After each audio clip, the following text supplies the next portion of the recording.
opportunity to give here. The first time I preached was really short, like 5 minutes. So I plan on redeeming myself and having this to be a little longer. You guys would bow your heads with me. I want to have a little word of prayer.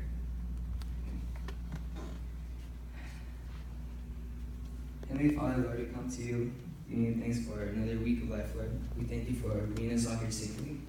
I ask you, Lord, that the words that I speak, Lord, are not mine but yours. I ask you that you use me so that I can pass on a message to everyone here, Lord.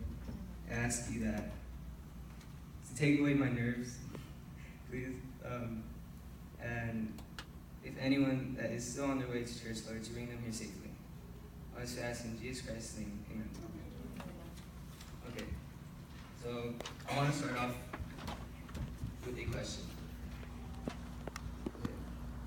Do you believe that God can get you through any situation if you have enough faith in Him? You can answer that within yourself. So, as you can see, I don't know how to say it in English, but the lectura bíblica of today was Philippians 4:13. And it says, I can do all things through Christ who strengthens me. So I wanted to start off with a story.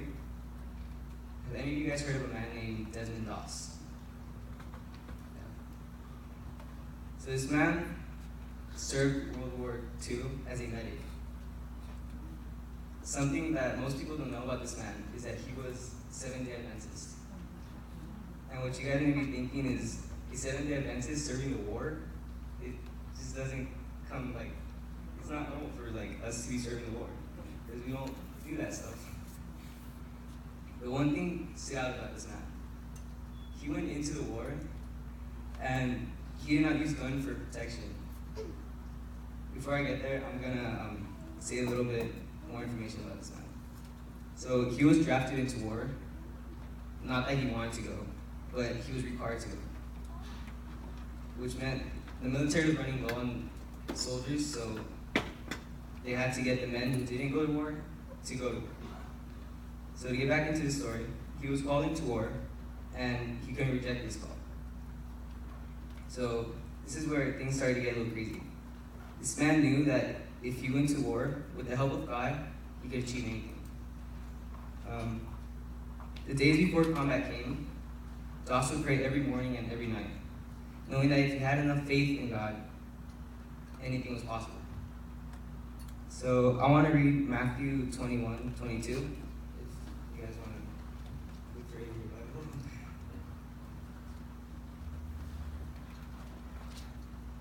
And it says, you can pray for anything, and if you have faith, you will receive it.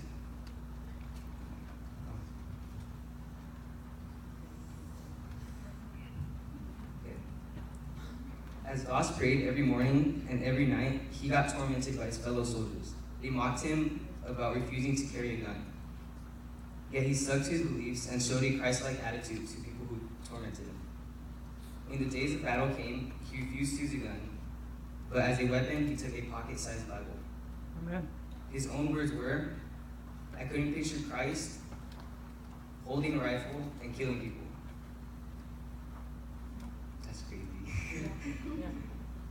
Being called into war, knowing that it's not right to murder, so you decide to not use a gun at all. That takes a lot of faith. It's crazy how us humans sometimes don't have enough faith to go up against littlest problems in life. And this man had enough faith to go up against the world's greatest disaster, knowing that God was with him throughout the whole time. To continue the story, Desmond goes off into battle with nothing to protect himself but his Bible and his strong faith that God would be with him every step of the way. As a medic, his job was to get people in the middle of the war zone who were injured and take them back to camp for medical treatment. But the difference was most medics used a gun to protect themselves just in case.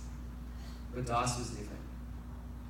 Now imagine how hard it would be to go out and carry the people who were injured and take them back, plus the weight of their backpack on. I can't do that, I'm too skinny. Okay. Anyways. It's incredible how God is with us and He gives us strength every step of the way. Does anyone want to read Isaiah 40:31 for me? Isaiah what? 40:31.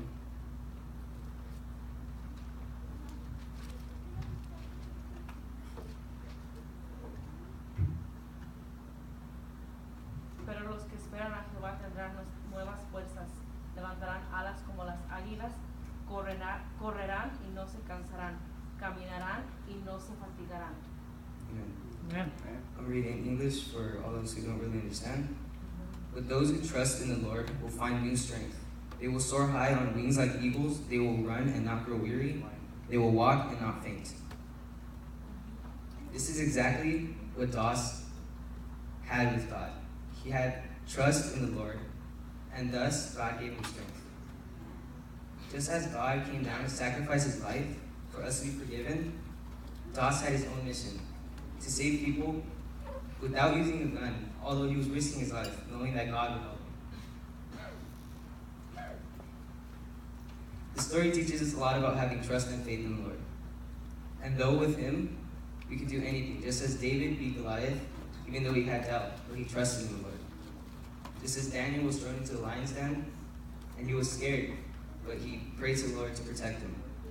Both had enough faith to know that with God, nothing was impossible. We should also put God first to protect us in our everyday situations, as we have enough faith to know that God will always be there for us when we need Him. Now you may be telling me, well, yesterday I was riding a bike and I fell off. Where was God to protect me? Or yesterday I was at school and I was going through some papers and I got a paper cut, and where was God to protect me? But sometimes when you feel like God isn't there to protect you, in great problems where you least expect God to help you, He will reveal Himself to you. Such as in marriage, a divorcement, health problems, or a car crash, a family member passes away. Those are times where God will reveal His love to you. And in those times, you will notice the true faith that you have in God. Isaiah 41:10 says, "Do not be afraid, for I am with you. Don't be discouraged, for I am your God. I will strengthen you and help you. I will hold you up with my victorious hand." How wonderful is God? Amen. This man knew that God was protecting him. And that is why he was not afraid.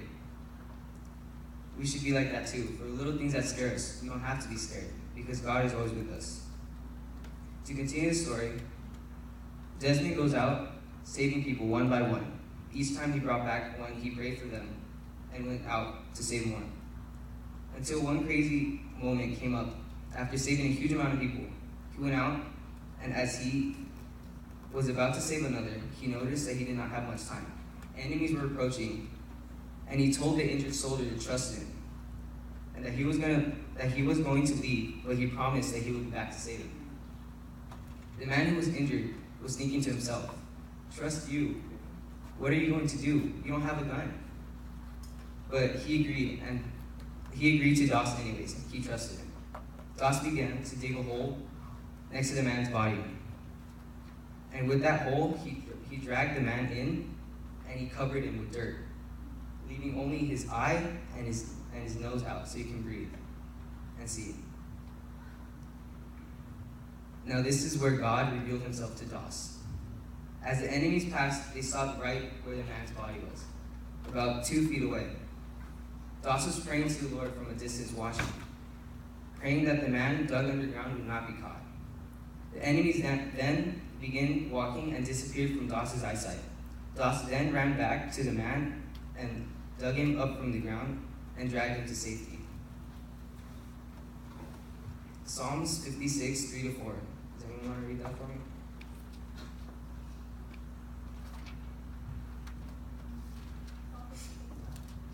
Three to four.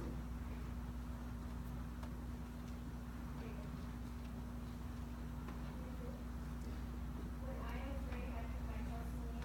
In God, where I praise. In God I trust, and how wonderful is God. Amen. I don't know how many times I'm going to say that throughout my life, but I know that I have many things to thank God for. Amen. This part's going to be amazing. So, Doss only weighed 150 pounds. So he wasn't a pretty tough guy. I mean, I weigh about like 130. Okay, no way, I weigh like 120. So just imagine this man, a skinny guy, probably with a little bit more meat than I had, saving a lot of people, but with the help of God. But he wasn't saving them in an ordinary way.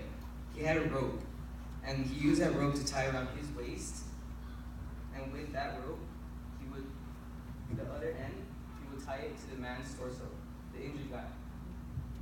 And he would drag them all the way down to where the medical field was.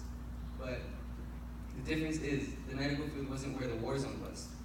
So it was down below where a cliff was, okay? So it was on the bottom of the cliff. So what this man had to do was he had to get the body, and he would tie a rope around the body and lower them down with his own strength. Every time he would lower a person, before he would lower them, he would pray for them. And then he would lower them. And then the person would get checked by other people. It is amazing how much strength God can give you if you just have faith. Amen. So times were getting a little difficult for Doss. He already saved many people. And he has gotten injured a few times. So throughout the whole time he was at war, he only got injured about 3 times. Which is amazing because God was helping him. He trusted in the Lord. Like,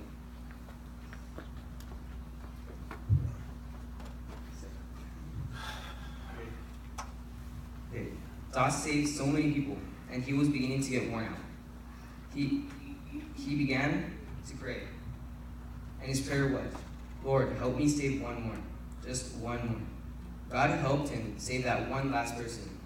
In the end, Doss thought he saved about 50 people, but to turn out he saved 75 injured soldiers. That's incredible. The crew then leaves the site where the war was at, and so did Doss, with a great feeling of how many people he had saved. He was so grateful to God. On his way back home, he reached into his pocket where he left his precious Bible that strengthened him to get stronger during disastrous times, only to realize that it was not there. He was a bit sad to know that the Bible was lost in war, but he knew great things awaited him. Psalms 25, 4-5. Does anyone want to read that?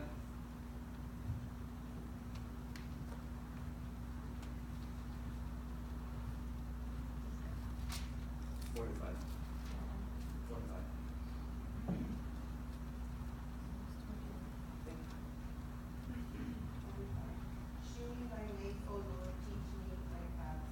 Lead me in thy truth and teach me, for thou art the God of my salvation. On thee do I wait all the day. An easier way to understand it is, show me the right path, O Lord. Point out for me a road to follow. Lead me by your truth and teach me, for you are the God who saves me. All day long I put my hope in you. Amen. October 12, 1945, this was a bit after the war. Doss got invited to the White House. That was when President Harry Truman was president back then. He held the Medal of Honor in his hands. The Medal of Honor is the highest medal that you can ever receive in the military. President Truman then walks up to Doss, and his exact words were, "I would rather have this medal than to be a president." Then with those words, he puts the medal around his neck, and Doss was saluted. Just imagine that feeling, being recognized by the president, and him saying that he'd rather have this medal than being a president. That's crazy. It's amazing how God has the perfect plan for each and every one of us. Amen. Doss then goes home to continue his regular day. He goes home to his wife. Then on his way home, he receives a message saying that to get home fast because it's urgent. So Doss rushes home to his wife, happily holding a box for him. Doss did not recognize what was in the box until he opened it, and he rejoiced. It was Doss's Bible. It's amazing how wonderful God is. Now here's the funny part. Do you remember how in the beginning of the story, the man who used to see Doss pray, they would mock him. and make fun of him. Those men did not forget about his bravery that he showed during the war. And they felt a little bad when they noticed that he did not have his Bible. Okay. So what those men did was, after the war ended, they went back into the same war zone, and they searched throughout the whole terrain where the war was until they found his Bible. It's crazy. Okay. Psalm 106, 1-3 says, "Give thanks to the Lord, for he is good. His faithful love endures forever. Who can list the glorious miracles of the Lord? Who can ever praise him enough? There is joy for those who deal justly with others and always do what is right." Doss then died in 2006. He had a long 87 years of a heroic life with the help of God. I brought this story up to show you guys how strong the power in faith and trust is in the Lord. And if we put this faith and trust into act in our lives, we won't have to be afraid at all. As long as you're with the Lord, he will always be there to protect you and guide you. So I want to leave you off with a different question this time. Do you have enough trust and faith in the Lord? Amen. Amen. Amen.